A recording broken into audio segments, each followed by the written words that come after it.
Cillian Murphy dégage une présence magnétique, pourtant c'est quelqu'un de très discret. Il crève l'écran en jouant le rôle de leader charismatique, alors qu'en public, il n'est pas du tout à l'aise. Il est adulé pour son côté mystérieux et envoûtant. Mais dans la vie de tous les jours, il fuit l'attention et le regard des autres. Alors comment se fait-il que quelqu'un d'aussi réservé, presque effacé, dégage autant de présence et de charisme? En analysant la personnalité de Cillian Murphy, j'ai trouvé l'explication à ce paradoxe. Et la bonne nouvelle, c'est qu'on peut en tirer 3 leçons. 3 leçons qui peuvent vous aider à développer votre présence si vous êtes de nature réservée et introvertie. Et je vous propose de découvrir tout ça tout de suite dans cette vidéo. Petit disclaimer, les leçons que je vais vous partager ne sont pas des conseils génériques qu'on peut retrouver partout sur internet, et qui sont d'ailleurs essentiellement à destination des extravertis. Pour la très bonne raison que ça serait pas intéressant ni pertinent. Car ce qui rend la présence de Cillian Murphy particulièrement magnétique, c'est pas explicable par les petites astuces que vous pouvez trouver sur le net. Et donc il faut d'abord analyser sa singularité pour pouvoir en tirer des leçons inédites et profondes. Et pas de simples conseils qui fonctionneront pas pour vous. Commençons l'analyse tout de suite dans cette première partie. Aujourd'hui on associe une personne charismatique à quelqu'un d'extraverti, de dominant, à quelqu'un qui parle fort de manière convaincante, quelqu'un de très à l'aise socialement. On associe aussi beaucoup la présence à la taille physique, à l'éloquence. Mais si vous avez vu certaines de ses interviews, Cillian Murphy, il répond pas du tout à ces critères. With former One Directioner Harry Styles. Exactly. Yeah. Former, have they split up? I don't Sure know. have. Women involved, so we definitely thought about that every day. Cool. And do you reckon there's a chance of you working with him again? I don't know. Scarecrow? Ask him. He'll be there. Yeah. I don't know. Oh, okay. Series 1, did you think that there would be a series 2? C'est quelqu'un de très réservé, très introverti. Il a pas la tchatche, il est pas très expressif, il parle pas beaucoup, il n'est pas grand ni imposant, il est même plutôt chétif, il n'est pas particulièrement dur non plus, il parle doucement avec beaucoup d'hésitation. Il dira lui-même qu'il a eu beaucoup de mal à jouer le rôle de Thomas Shelby tant il était à l'opposé de lui. I'm so unlike him. I'm such a coward. D'ailleurs, c'était Jason Statham qui était pressenti pour le rôle au départ, tant on avait des doutes sur la carrure de Cillian Murphy. Lorsqu'il est lui-même, Cillian Murphy ne correspond pas du tout aux critères qu'on s'imagine d'une personne charismatique. Et malgré ça, c'est indéniable, il exprime une présence magnétique, une fascination naturelle qu'il sublime encore plus lorsqu'il endosse ses rôles. Alors comment expliquer ça? Je vous dis ça tout de suite, mais si le sujet vous plaît, abonnez-vous, ça fait toujours plaisir. Si Cillian Murphy a une présence très spéciale alors même qu'il ne rentre pas dans les critères classiques du charisme, c'est parce qu'avoir une présence magnétique c'est bien plus complexe que ce que l'on imagine. C'est la capacité d'une personne à attirer l'attention, à susciter de l'intérêt, et à influencer positivement les autres par sa présence physique, intellectuelle et émotionnelle. Des études en neurosciences ont montré que lorsqu'une personne attire l'attention, certaines régions du cerveau s'activent, notamment le cortex préfrontal, impliqué dans la prise de décision, ainsi que les régions du cerveau responsables de la perception et du traitement des informations sociales. L'activation de ces régions du cerveau est liée à notre perception de la personne, et donc aux signaux que la personne nous envoie, que nous captons directement ou indirectement. Si Cillian Murphy n'envoie pas les signaux classiques de domination, de confiance, quels sont les signaux qu'il envoie qui fonctionnent si bien? Faut qu'on aille dans le détail. Restez avec moi parce que c'est là que ça devient très intéressant. Couvrons en premier lieu le plus évident, les signaux envoyés par le physique et la morphologie. Même s'il n'est pas physiquement impressionnant, Cillian Murphy a un physique atypique. Prenez son visage par exemple. Si on regarde de plus près, on voit qu'il a une mâchoire très masculine. Selon les critères du mannequinat masculin, il est dans le top 10. C'est une mâchoire de modèle quoi. Mais le reste de son visage, il est très féminin. Il a par exemple les mêmes joues creuses que des mannequins très connus féminins comme Bella Hadid. C'est très rare d'avoir ce type de morphologie, d'avoir les deux. Et donc c'est tout de suite déstabilisant de voir quelqu'un de si masculin et si féminin à la fois. Et si on se place du côté de la psychologie cognitive, ça a des effets directs sur nos perceptions. Parce que naturellement, on associe les traits masculins à la testostérone. Quand on voit quelqu'un avec ces traits, on s'attend à ce que la personne soit dans l'action, affirmée, presque agressive. De l'autre côté, un visage doux, féminin, il nous envoie des signaux passifs et doux. Cillian Murphy a le mix des deux. Donc on sait pas à quoi s'attendre, on n'arrive pas à le cerner, on n'arrive pas à le lire. Donc de fait, il brise le schéma. Et briser le schéma, ça surprend et ça attire l'attention. Le deuxième attribut physique qui lui permet d'avoir cette présence si particulière, ce sont ses yeux. Et plus spécifiquement, la capacité de ses yeux à susciter de l'émotion chez nous. Christopher Nolan dira même à Cillian: Yeah, I mean, the first time I met Cillian was for Batman Begins, and I'd seen a photograph of him from Danny Boyle's 28 Days Later. I'd just been very struck by his appearance and his amazing eyes and that gaze. Bon, ça s'explique physiquement parce qu'il a des orbites plus grandes que la majorité des hommes. Ça lui donne de grands yeux ronds avec de longs cils qui lui donnent cette intensité dans le regard. Et évidemment, la couleur bleu océan de ses yeux joue aussi. Matt Damon dira même: c'est un vrai problème quand on travaille sur scène avec Cillian.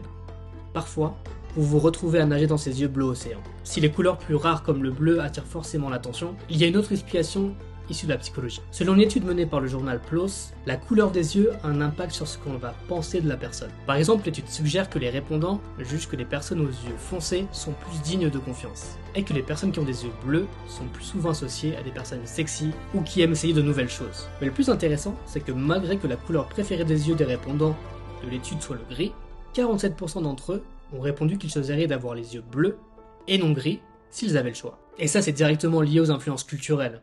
On est depuis l'enfance exposé à des personnalités, des personnages comme Barbie, Cendrillon, qui ont les yeux bleus et qui sont désirables socialement. Donc clairement, ces yeux bleus, c'est un énorme avantage pour captiver notre attention, pour après nous permettre de capter ses émotions.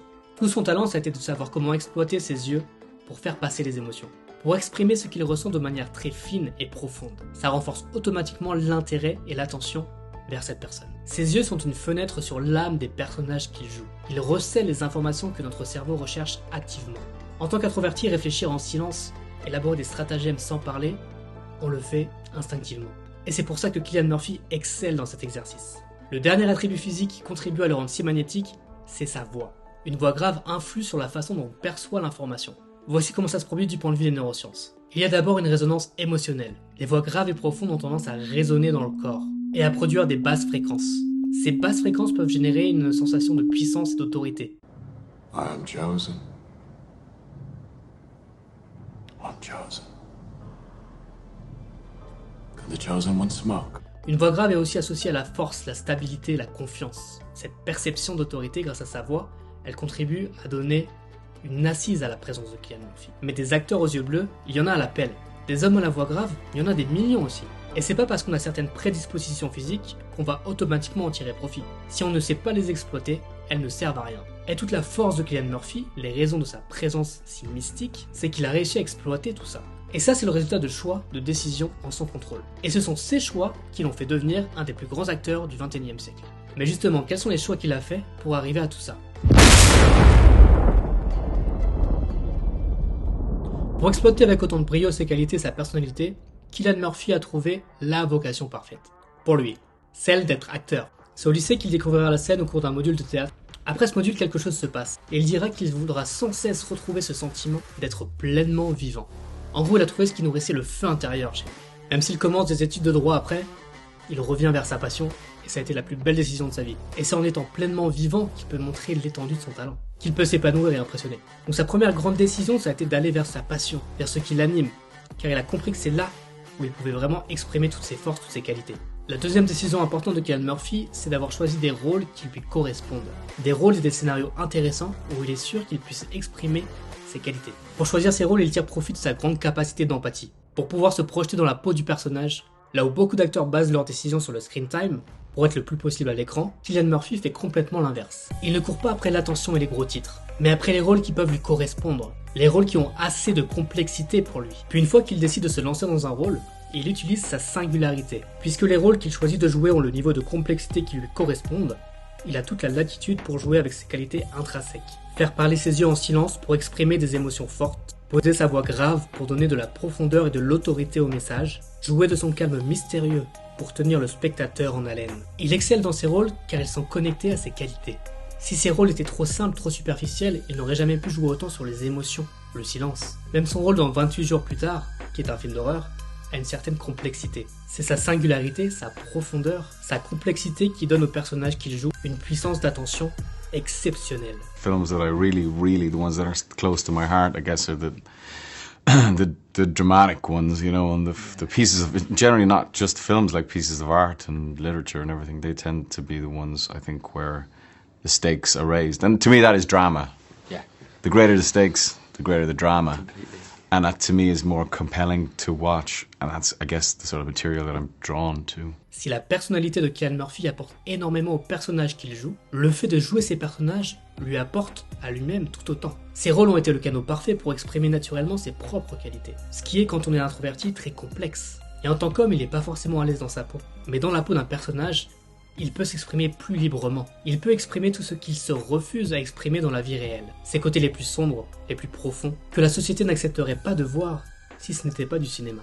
Alors ce qui le bloque de par son introversion dans le monde réel, tout ce potentiel, cette profondeur, est libéré lorsqu'il joue un personnage. Enfin, sa discrétion dans la vie de tous les jours, c'est aussi un moyen de garder un certain mystère autour de lui.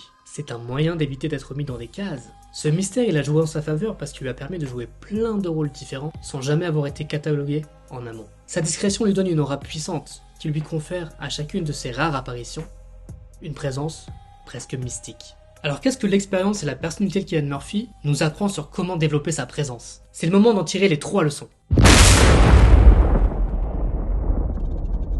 Si vous êtes introverti et que vous voulez développer votre présence, rien ne sert de vouloir faire comme les extravertis. Parler fort, faire semblant d'être à l'aise, bomber le torse, ça vous correspond pas, ça marchera pas. Vous avez besoin de préparation. La première leçon inspirée de Cillian Murphy, c'est de cultiver votre singularité. Qu'est-ce qui vous rend unique? Est-ce que vous avez des traits physiques, psychologiques, émotionnels qui vous différencient?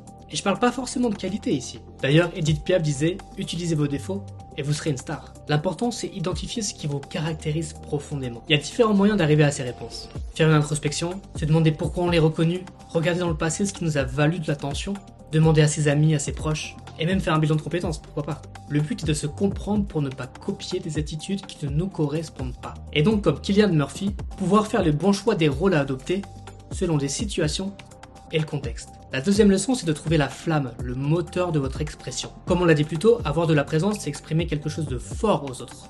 Envoyer des signaux. En tant qu'introverti, ces signaux ils peuvent venir que de notre fort intérieur. C'est comme ça qu'on fonctionne. Nous avons donc besoin d'un feu intérieur pour exprimer extérieurement nos signaux, nos émotions, nos sentiments. L'explication elle est simple. Quand vous participez à des activités qui vous passionnent, vous vous sentez plus confiant dans ce que vous faites. Cette confiance elle se reflète dans votre langage corporel et votre expression émotionnelle. Vous êtes automatiquement plus susceptible de dégager une présence positive et convaincante lorsque vous êtes à l'aise dans un environnement qui vous passionne. Puis en participant à des activités qui vous passionnent, vous allez rencontrer d'autres personnes qui ont les mêmes goûts, qui vous ressemblent et partagent les mêmes intérêts. Et dans ces interactions, vous pouvez développer votre présence plus facilement puisque vous êtes à l'aise. Avec la passion vient la confiance. Avec la confiance vient les signaux positifs. Avec les signaux positifs vient la présence. La troisième leçon inspirée de Cillian Murphy, c'est d'évoluer dans un environnement qui peut faire ressortir vos qualités. Si vous jugez un poisson à sa capacité de grimper à un arbre, il vivra toute sa vie en croyant qu'il est stupide. Vous connaissez certainement cette citation d'Einstein. Cette citation elle est d'autant plus vraie pour les introvertis qui se sentent rarement à leur place. Le seul vrai moyen pour développer votre présence, c'est d'être dans un environnement qui puisse vous faire exprimer vos qualités, qui permettent de mettre en avant vos forces le plus naturellement possible. Si vous faites pas ça, vous aurez beau tenter, essayer de vous forcer, vous serez toujours dans la retenue et ça fonctionnera pas. Et tous les autres conseils de charisme seront vains. Souvenez-vous de Cillian Murphy, il choisit des rôles complexes avec beaucoup d'émotions, beaucoup de finesse. C'est ce qu'il aime, c'est ce qui le touche et c'est en quoi il est bon. Dans une vie un peu plus normale qu'acteur de cinéma, qu'est-ce que ça veut dire? Ça veut dire de choisir le bon travail. Quel est le travail qui correspond à vos qualités? Allez-vous pouvoir exprimer votre créativité dans ce travail-là? Allez-vous avoir des moments de solitude pour avancer seul efficacement? Ça peut être aussi choisir la bonne culture d'entreprise. Est-ce que vos qualités seront valorisées dans cet environnement? Et puis évidemment choisir la bonne communauté, bien s'entourer. Est-ce que vous êtes entouré des bonnes personnes qui vous comprennent? Est-ce que ces personnes peuvent apprécier vos traits de personnalité? C'est dans cet environnement que vous allez maintenant devoir travailler votre expression émotionnelle continuellement. Entraînez-vous comme Cillian Murphy à exprimer vos émotions de manière authentique. Sur le plan neuroscientifique, cette authenticité, elle va vous servir. Elle développera votre présence car elle active les neurones miroirs. Le système miroir nous permet de comprendre et ressentir l'émotion des autres, en imitant mentalement leur action et leur expression. Ça veut simplement dire que votre auditoire va se sentir plus connecté avec vous, car ils ont l'impression de partager et comprendre vos émotions. Si l'expression émotionnelle est authentique, ça renforce la crédibilité du message. L'expression émotionnelle authentique renforce donc votre présence. Alors quand vous aurez cerné votre singularité et allumé le feu de la passion qui vous donne une énergie incomparable, puis avoir trouvé le bon environnement pour vous exprimer votre complexité, votre créativité, à ce moment-là, vous exprimerez des signaux captivants qui vous donneront vous aussi une présence magnétique. Dans un monde brillant qui parle fort, votre caractère d'introverti a toutes les armes pour tirer son épingle du jeu, à condition que vous jouiez avec vos propres règles. Pour Annabelle Wallis, qui joue le rôle de Jane dans Peaky Blinders, la facette introvertie et réservée de Cillian Murphy le rend davantage présent et attirant. Elle dira même ces termes. C'est un trait mourant dans notre culture. Donc quand vous avez un acteur qui est continuellement mystérieux et qui échappe au feu de la rampe, cela crée une attention particulière pour cette personne. Avoir de la présence n'a donc rien à voir avec l'introversion ou l'extraversion, mais dépend de comment vous utilisez votre singularité pour connecter avec les autres dans un contexte donné. Voilà, c'est la fin de cette vidéo, j'espère qu'elle vous a plu. Si c'est le cas, abonnez-vous et dites-moi en commentaire quel est le rôle de Cillian Murphy qui vous a le plus marqué. Et je vous dis à bientôt pour de prochaines analyses sur l'introversion.